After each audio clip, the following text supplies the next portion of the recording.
Ó, palavra diversão. A gente vai usar agora o quadro da Marina. De quem é esse quadro? De mim. É, o quadro da Marina. E a Marina... Eu vou fazer uma borboleta. Vai fazer uma borboleta? O que ela tem a ver com a sociologia, borboleta, Marina? Ela fica andando como uma cobra, assim. Ah, viu? Por isso que tem a ver. Então a gente vai seguir agora, que ela fez uma intervenção artística, nas questões. Alguns alunos me perguntam assim: ô Pedro, por que tu não passa logo o gabarito? Porque o gabarito é o que menos importa agora. Né? O importante é você saber por que aquela opção é correta. Como eu sempre falo, isso não é videoaula, isso não é ensino à distância, isso aqui é uma forma que a gente tem para ajudar você que está se preparando, ou desde o primeiro ano, ou desde o segundo ano, e sobretudo para quem está no terceiro ano. Porque o Enem não foi adiar o Enem para janeiro. Vamos ler a questão do Enem. Na produção social que os homens realizam, eles entram em determinadas relações indispensáveis independentes de sua vontade. Tais relações de produção correspondem a um estágio definido de desenvolvimento das suas forças materiais de produção. A totalidade dessas relações constitui a estrutura econômica da sociedade, fundamento real sobre o qual se erguem as superestruturas políticas e jurídicas, e ao qual correspondem determinadas formas de consciência social. Karl Marx, prefácio à crítica da economia política. É o que eu falei desde o primeiro vídeo sobre o Durkheim. Às vezes a gente consegue dicas, né, da resposta correta no enunciado, quer dizer, na pergunta, né? Só que é um problema, porque o vocabulário, ele não é um vocabulário que a gente utiliza no dia a dia. Tu não vai na padaria e falando superestrutura do pão, você não usa no obstante, você não usa as palavras que são utilizadas aqui, compõem uma outra linguagem, né? Até mesmo como eu falei, o enunciado. A gente sabe que muitas pessoas não têm acesso a essas palavras, tem a outras palavras, e tem essa, assim que é. Né? Então aqui para questão profissional, muitas das linguagens nossas que nós usamos e criamos na nossa vida comum, elas são tratadas como menores, né? Isso vem de uma coisa chamada preconceito linguístico. Mas enfim, não está em questão. Vamos ver o que o Marx colocou, uma coisa que eu falei resolvendo as questões da semana passada, que é o seguinte. O que eu falei na semana passada, né?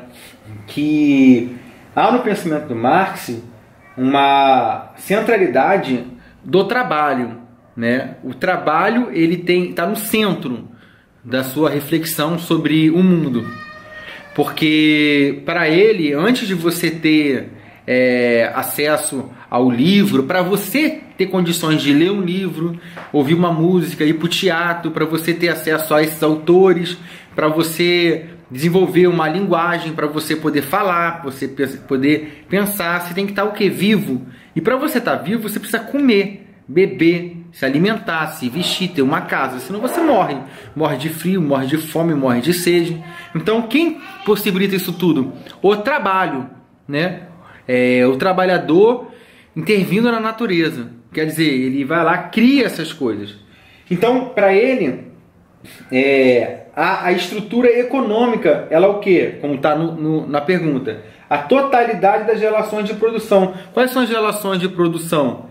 São as relações que as pessoas estabelecem na hora que elas estão trabalhando, produzindo, né? São as forças produtivas. O que são as forças produtivas? São as classes que produzem, são como você empenha a sua energia para trabalhar, para você produzir. Você vê os meios de produção, se você tem máquinas, você tem tecnologia, tudo isso faz parte daquilo que ele vai chamar e vai compor essa totalidade das relações de produção. Então tudo aquilo que tem a ver com o trabalho, com produzir algo, né, compõe esse modo de produção, essas relações de produção. Então a relação entre o patrão e o empregado é uma relação de produção, está inserida nessas relações de produção. Porque a relação entre o trabalhador e a máquina também, né? Então isso tudo vai ser a base. E desse mundo do trabalho, desse mundo da empresa, da fábrica que está produzindo, né? É que vai gerar o quê? Tudo aquilo que possibilita a gente estabelecer relações políticas, jurídicas e também correspondem formas de consciência social, né? O que ele vai chamar isso? A superestrutura política e jurídica, para ele, são as relações políticas, são as relações de poder, né? Os grupos políticos que se criam nesse mundo, né? Nesse universo. Então, os partidos, as nossas opiniões sobre o pão, sobre a água, sobre a cidade, nossas ideias de gênero, de liberdades individuais, tudo que a gente pensa sobre a vida, tudo é política, né? E essas ideias todas existem porque a gente consegue o quê? Tá alimentado, né? E a nossa forma de se alimentar, ela é política também. E jurídica, né? Então, da infraestrutura econômica, você vê o que? Erguerem-se em superestruturas políticas e jurídicas, né? E também isso tudo há uma correspondência, quer dizer, certas formas de consciência social, que é sobre ideias nossas sobre o mundo, nossas consciências, nossas visões sobre a sociedade, nossos valores morais, aquilo que a gente acha como certo e como errado, como justo, como injusto, aquilo que como a gente entende o que é trabalhar, o que é exploração, certas formas de consciência da população sobre assuntos que envolvem ela, como por exemplo a pandemia que a gente está passando agora. Então, elas têm a ver com as nossas relações de produção. Então, para o Marx, você não teria como você estar numa sociedade que tem uma tecnologia tão simples para produzir, né, que não desenvolveu indústrias, máquinas e nem novas tecnologias da informática, informatização, ela conseguir ter, por exemplo, ideias sobre globalização, porque elas não conheciam, antes da gente ter esse acesso a essas tecnologias, a gente não tinha um mundo globalizado, integrado assim, dessa forma, né? Você não falava com uma pessoa da Coreia, da China, a internet possibilitou você ter essa interação. Então foi o que? A tecnologia, as relações de produção que produziram o que? A internet, o meio de comunicação de massa, enfim, teve a televisão, o filme, o cinema, tudo isso é da era moderna, né? Então assim, vamos lá, vamos pensar agora, vamos ver as opções para a gente chegar à resposta correta. Na letra A, o proletariado, que ele fala, para o autor, a relação entre economia e política estabelecida no sistema capitalista faz com que, letra A, o proletariado seja contemplado pelo processo de mais-valia. Semana passada, quem é o proletariado? São todas as pessoas que não têm nada nem ninguém além dos seus filhos e da sua força de trabalho. A sua prole. Você tem a sua prole e a sua força de trabalho. Então, como seu pai, sua mãe, não é dona de empresa, né? Não é dona de indústria, não tem herança, você não tem herança, você não nasceu em berço esplêndido, sobrou o que para você? Para você poder comer, trabalhar, né? E você trabalhando, você entra em relações dentro dessa ordem capitalista, em relações com alguém que explora a sua mão de obra. Por que explora a sua mão de obra? Porque nessa relação ela consegue extrair o que o Marx vai chamar de mais-valia. Quer dizer, você trabalha para você produzir 100 sapatos, 100 carros, você precisa trabalhar, por exemplo, daria 3 horas no seu dia, mas você trabalha 9, 8, 10, e todas essas horas que você trabalhou a mais para produzir aqueles sapatos, todo o dinheiro que você gerou com a produção desse sapato, esse dinheiro não volta para você.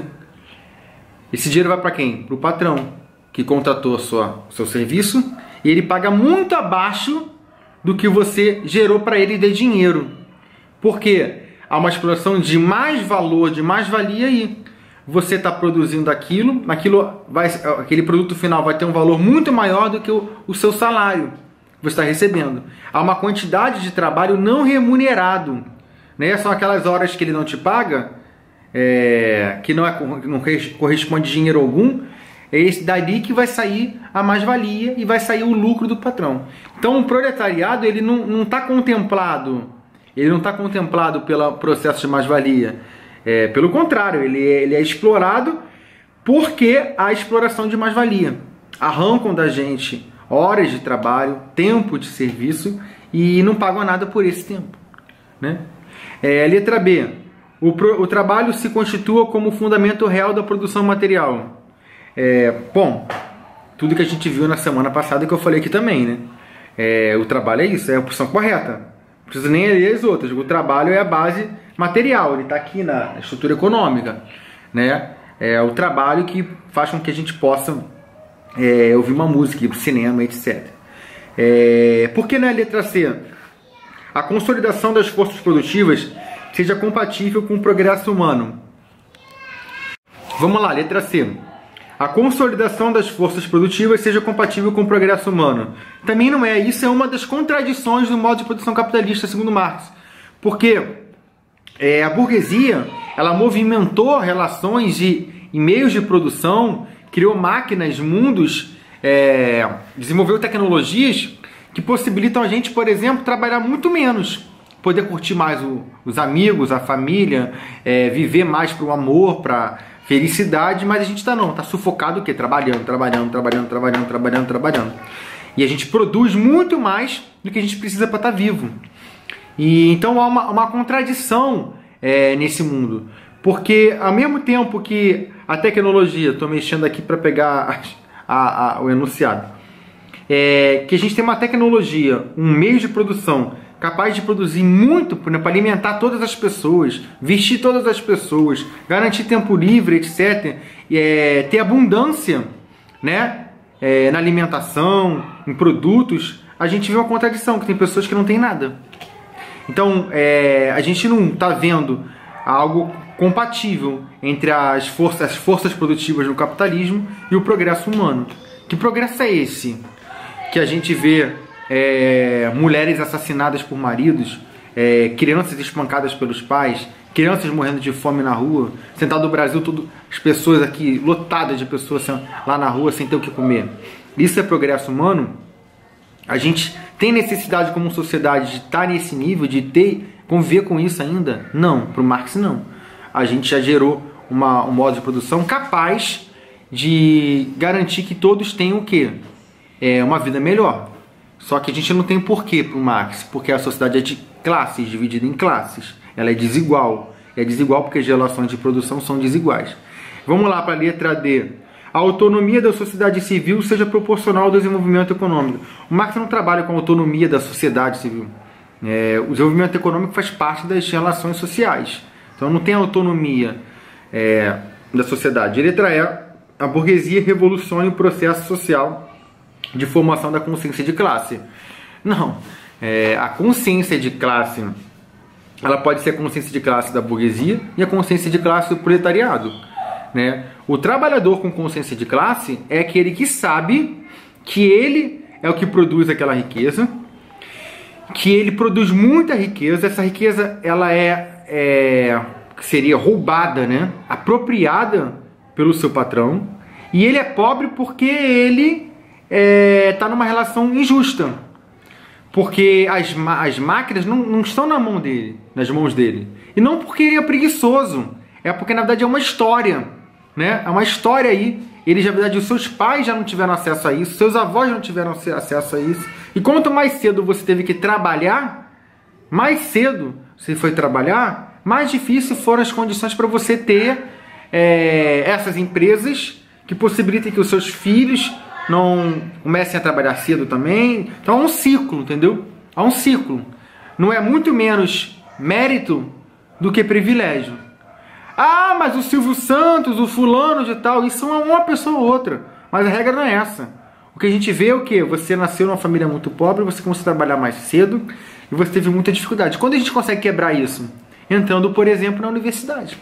É quando você entra na universidade, você vai contrariando as estatísticas e você vai se formando para ter novos empregos. Aí você tem empregos que possibilitam que você trabalhe menos, né? Você não vai ficar 12 horas trabalhando, um emprego pesado que você chega em casa, come e dorme. Então você tem condições de estudar, continuar estudando, e aí você consegue dar acesso a uma educação melhor para os seus filhos, e assim a gente vai seguindo.